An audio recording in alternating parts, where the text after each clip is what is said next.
देश के हालात नाजुक हैं, देश खतरे में है। विधान, संविधान, न्याय, राष्ट्रवाद, समाजवाद, प्रजातंत्र, सनातन धर्म, हम 147 करोड़ जनता की जीवन यात्रा, भारत माता की आत्मा, तिरंगे की आत्मा और देश की सभी जनता की आत्मा और यहाँ तक कि ईश्वर की आत्मा भी संकट में। यह बात तो मजबूरी में कहना पड़ रही है, ये बात सच है, सच। तो आइए यहाँ पर हुआ क्या। इस देश में ये नाजीवादी गुजराती गैंग है ना, उसने तांडव मचा रखा। वो देश की हत्या कर रही है, सबकी हत्या करने पर आमादा है। ये बात झूठ नहीं है।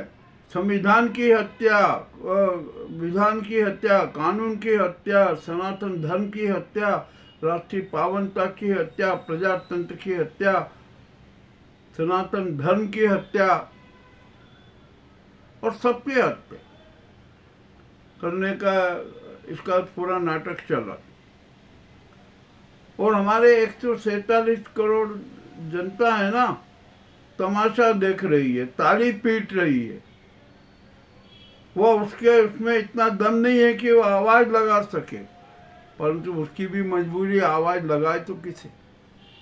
कौन उसकी आवाज सुनेगा, कौन उसकी आवाज पे कार्रवाई करेगा? ये भी एक बड़ा सवाल खड़ा है ना। तो आइए अब एक हमारे 147 करोड़ जनता का एक निर्णय सुन लीजिए, जनादेश सुन लीजिए। देश की राष्ट्रपति और देश के सेना प्रमुख और न्यायपालिका के सीजेआई, ये तीन लोग 147 करोड़ जनता की आवाज सुन लीजिए।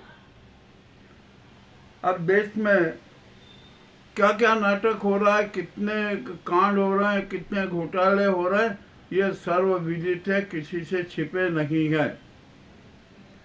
उदाहरण के तौर पर यहाँ पे राष्ट्रपति से भी हम यही कहना चाहते हैं कि उपराष्ट्रपति का त्यागपत्र मामला क्या उपराष्ट्रपति धनखड़ ने आपसे मुलाकात की 21 तारीख को? क्या उन्होंने आपको त्यागपत्र दिया? क्या आपने त्यागपत्र स्वीकार किया? यह स्पष्ट बताइए। और धनखड़ जी है कहाँ? एक महीना, एक दिन हो चुका है, वे गायब है, कहीं भी आवाज नहीं आ रही। और आपको धनखड़ जी ने राष्ट्र का त्यागपत्र आपको किसने दिया? क्या धनखड़ जी ने आकर दिया, या उन्होंने बाय पोस्ट भेजा, या ईमेल के मार्फत भेजा? किसने भेजा? और आखिरकार वो जो धनखड़ जी का त्यागपत्र टाइप कहाँ हुआ, वो टाइप किसने करवाया? और क्या वह असली त्यागपत्र है या कोई एक साथी षड्यंत्री त्यागपत्र? ठीक है, जो भी है, ये मामला अब जांच का विषय है। जांच होना चाहिए। राष्ट्रपति भवन से जो 2 RTI निकली है ना, उससे तो ये स्पष्ट हो गया कि धनखड़ जी राष्ट्रपति भवन गए नहीं, मिलेगी नहीं, तो फिर त्यागपत्र किसको दे दिया?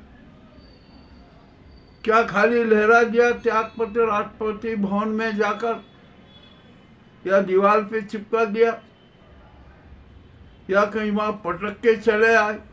आखिरकार हुआ क्या? मामला अति रोचक है। RTI से खुलासा भी हो गया। और त्यागपत्र देने के बाद धनखड़ जी बिल्कुल ही गायब हो गए, कहीं है ही नहीं। कहाँ है? राष्ट्रपति जी को चाहिए कि उपराष्ट्रपति हैं, यदि वो गायब हो जाते हैं तो उनका पता लगाए, कहाँ है, किस स्थिति में है, कैसी उनकी हालत है, क्या है। कहीं उनको गिरफ्तार तो नहीं किया गया, कहीं उनको नज़रबंद तो नहीं किया गया, कि उनके साथ कोई दुर्व्यवहार तो नहीं हुआ, उनके साथ कोई किसी प्रकार की घटना तो नहीं हुई। ये सब जांच का विषय है, जांच होना चाहिए। और अब जो रिपोर्ट आ रही है ना, वो बड़ी अप्रिय है, मामला अति रोचक है। अब यहाँ पर ये धनखड़ जी के त्याग पत्र का षड्यंत्र किसका है, इस पर भी अब तो राष्ट्रपति को गंभीरता से विचार करना चाहिए, जानना चाहिए कि आखिरकार ये षड्यंत्र किसने रचा। और जिसने भी ये षड्यंत्र रचा है ना त्यागपत्र का, उसको तत्काल गिरफ्तारी का आदेश दे, चाहे वो कोई भी हो, गिरफ्तारी का आदेश दे।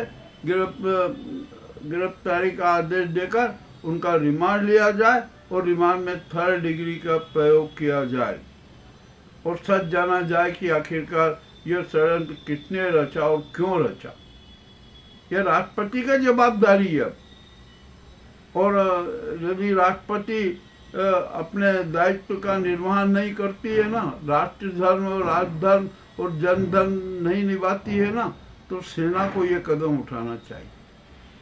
सेना को जवाब को पूछना चाहिए, राष्ट्रपति से पूछना चाहिए कोई कि आपको आखिरकार धनखड़ जी ने त्यागपत्र कब दिया, कैसे दिया, उन्होंने नहीं दिया तो आपको किसने प्रेषित किया, इस बात की भी जानकारी लेना चाहिए। और यही बात CJI सुप्रीम कोर्ट को भी करना चाहिए। जरूरी है, किसी भी हालत में होना चाहिए। यह मामला है, एक बहुत बड़ा शातिर षड्यंत्र है। क्या ये षड्यंत्र है या कोई खेलाक है?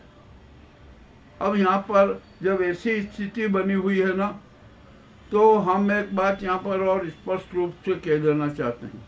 जब तक धनखड़ जी नहीं आते हैं, सबके सामने नहीं आते हैं, वे सारे राज नहीं खोलते हैं, क्या क्या घटनाएं हुई, जो भी कुछ हुआ होना, और उसका जब तक संपूर्ण विवरण नहीं देते हैं ना, तब तक राष्ट्रपति का चुनाव प्रक्रिया रोक देना चाहिए। 9 सितंबर को राष्ट्रपति का मतदान नहीं होना चाहिए। 25 तारीख कल नाम वापसी लेने की आखिरी तारीख है। ये सारी प्रक्रिया भी रोक देना चाहिए। मामला बड़ा विचित्र है, राष्ट्रीय मामला है। अरे ये उपराष्ट्रपति का मामला है, संवैधानिक पद का मामला है। इसके मामले में गंभीरता से जांच होना चाहिए। और क्या धनखड़ जी इतने कायर तो है नहीं कि वो छिप जाएंगे? कहाँ गए वो?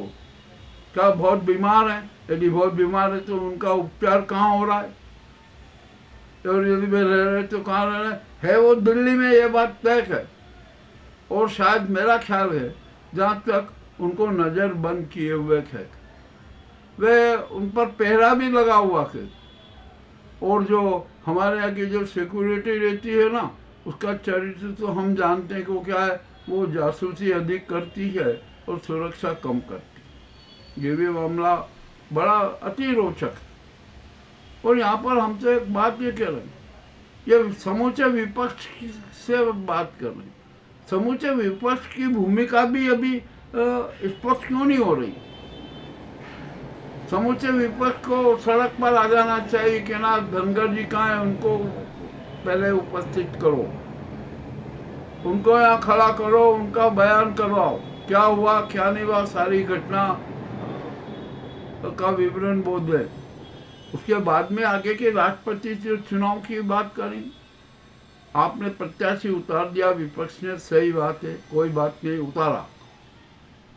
किंतु अब ये तो जब प्रक्रिया पर ही सवाल आ रहा है, जब राष्ट्रपति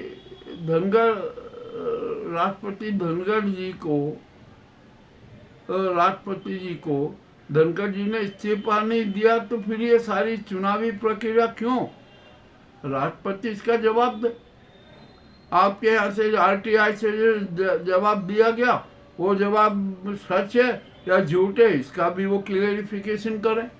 ये तो राष्ट्रपति को करना पड़ेगा, राष्ट्रपति भवन को करना पड़ेगा। मामला अति रोचक और घुमावदार हो गया। इसके बारे में आप सूक्ष्मता से जांच होना चाहिए। अब मगर सवाल है कि जांच करेगा कौन? यही तो सवाल है। तो अब देश की जनता है ना, 147 करोड़ जनता को सड़कों पर उतरना हो। सारा विपक्ष, जो विपक्षी दल है देश की जनता के, वो दिल्ली का घेराव करे। मैं तो कह रहा हूँ कि प्रधानमंत्री अमित शाह इनका सबका घेराव करे कि वह ठीक है, इनको बंधक बना दे, जनता बंधक बना, कहीं के नहीं पहले धनखड़ जी के मामले का, प्रकरण का स्पष्टीकरण दीजिए, ये जरूरी होना चाहिए। मगर हमारी राष्ट्रपति जी हैं, वो कुछ कर भी नहीं रहे हैं, उनका एक बयान नहीं आ रहा है। क्यों नहीं आ रहा है बयान? उनको तो बयान देना चाहिए ना, मगर नहीं दे रही है। क्यों नहीं दे रही है? ये भी एक अपराध है। वह हाँ या ना कहे ना, तटस्थ रहना अपराध है, इतिहास कभी माफ नहीं करेगा, ये बात भी ध्यान रख लीजिए। इसलिए राष्ट्रपति मुर्मू जी को सबसे पहले अपना स्पष्टीकरण देना चाहिए कि धनखड़ जी ने उन्हें त्यागपत्र नहीं दिया या दिया था। उसके बाद में ही सारी आगे की बात होगी। और यदि धनखड़ जी ने इस्तीफा नहीं दिया, जैसा कि आरटीआई के खुलासे हुआ है, तो उनका इस्तीफा किसने आपको दिया, किसने तैयार करवाया, कहाँ टाइप हुआ, क्या उस पर धनखड़ जी ने हस्ताक्षर किए या बिना हस्ताक्षर वाला ही हो गया, या इस्तीफा आपके पास में आया नहीं, इस्तीफा हुआ ही नहीं, और ये इतनी सारी रामलीला हो गई, उपचुनाव, उपराष्ट्रपति चुनाव की प्रक्रिया भी शुरू हो गई, आखिरकार क्या हुआ, और गजट पब्लिकेशन भी हो गया। अरे जब आपकी स्वीकृति नहीं हुई या आपने स्वीकृति नहीं दी, आपके पास में त्यागपत्र ही नहीं आया, तो ये गजट दूसरे दिन गजट पब्लिकेशन कैसे हो गया? इसका मतलब ये हुआ कि टाइप है ना, उपराष्ट्रपति धनखड़ जी का टाइप त्यागपत्र टाइप करवाया गया। अब यहाँ पर उसकी भी असलियत की बात में सवाल आएगा कि वो जो त्यागपत्र असली है या नकली है, इसकी भी जांच होना जरूरी है। यानी मामला कुल मिलाकर गोलमाल हो गया, पेचीदा हो गया। अबे राष्ट्रपति चुनाव, जो राष्ट्रपति का जो चुनाव प्रक्रिया के बारे में भी बहुत कुछ जो सामने आ चुका है, और उपराष्ट्रपति का जो इलेक्शन हो ना, उसके बारे में अब राष्ट्रपति को स्थिति स्पष्ट करना पड़ेगी। मामला अति गंभीर है, रोचक है। अब आखिरकार ये करेगा, सारा सच कौन उजागर करेगा, ये बड़ी अहम समस्या है। राहुल गांधी को मैदान में आना चाहिए, जितने विपक्षी नेता हैं सबको मैदान में आना चाहिए। क्यों नहीं आ रहे? आना चाहिए उनको।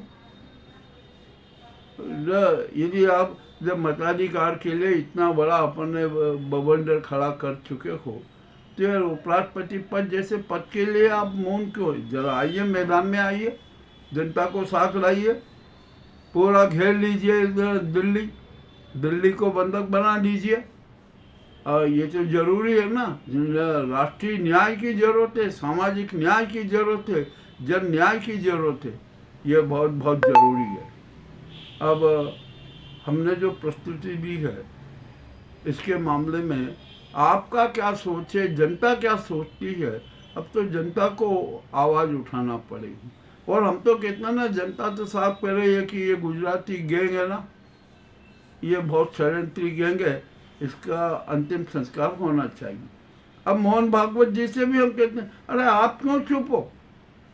आपको तो बोलो ना कि ये गुजराती गैंग ने उपराष्ट्रपति पद का जो संवैधानिक पद है, उसके खिलाफ भी षड्यंत्र रचा है। क्यों नहीं बोल रहे हैं आप? बोलना चाहिए आपको तो, मगर आप भी नहीं बोल रहे हैं। बड़ी विचित्र स्थिति है। ये मामला अति रहस्य है, इसका रहस्य उजागर तो होगा ही। अब जो भी हो, क्या होगा क्या नहीं होगा, हमें तो सच की प्रस्तुति कर देते हैं बिना भूमिका के। अब जनता को निर्णय करना है कि क्या होगा क्या नहीं होगा। मगर एक बात तो सच है कि इस गुजराती गैंग के शातिर षड्यंत्री कुकृत उजागर हो चुके हैं। ये दरिंदे हैं, शातिर शिकारी हैं, शातिर दैत्य हैं, जन भक्षक है, राष्ट्र भक्षक है, संविधान भक्षक हैं और सनातन धर्म भक्षक हैं। यही हम कह सकते हैं हमारा अपना निर्णय है। जनता क्या निर्णय देगी ये हमें पता चलेगा। बहुत बहुत धन्यवाद।